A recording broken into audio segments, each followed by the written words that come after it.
No, once upon a time there were just boots, and there was women's feet went into them, men's feet went into them, wide feet went into them, narrow feet went into them, but they were all the same. Then the manufacturers came up with the idea of having men's and ladies' boots, and they took the same boots and they just added some pink dye. So they had men's and ladies' boots based on color.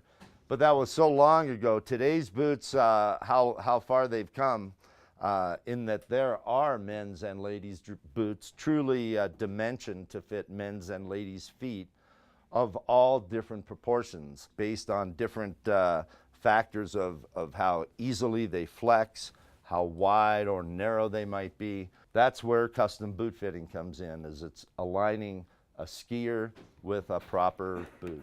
Boots that will enable you to get out on the slope and enjoy the sport a whole lot more.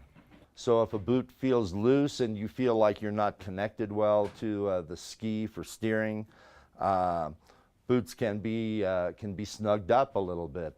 We have different ways of padding and adding different fixtures in the boot to help in that area.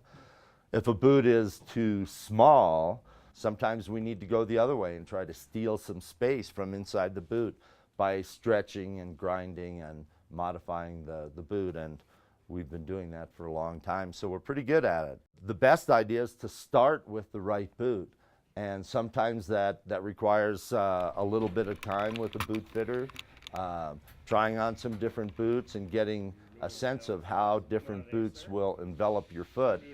That will help you make the right selection, and then you won't have any problems down the road. If you've looked at today's skis or looked at a rack of today's skis, you can see just about every possible shape and dimension out there.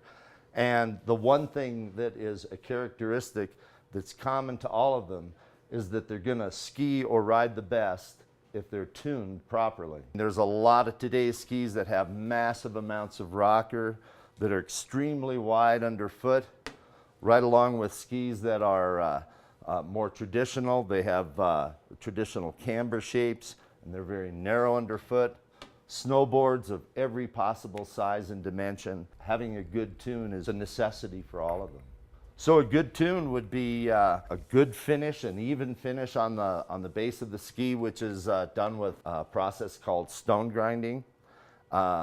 Sometimes you might have an aspect, you can see the pattern on the base of this ski a little bit as the light reflects off of it. That helps the ski to glide in a bunch of different types of snow conditions. And then also what the preparation of the edges. There's an angle that's set on the base edge of the ski and an angle that's set on the side edge of the ski or the snowboard. That determines how easily the skis or board enters into a turn, finishes out of a turn, and how well it grips when the snow gets hard. Precision, we've been in the tuning business since 1981, so that puts us a little over 30 years. We've always had a great partnership with a company named Montana. We've used individual stone grinding, edging, sanding, base repair machines. Now we have all those machines rolled into one robot that gives us the ability to do high quality work in a very short amount of time. We're very proficient in boots and skis and snowboards and accessories. We're on Summit Boulevard near Walmart, nestled right in between 7-Eleven and Cammie's Yogurt. Come on down for some great ski and board service.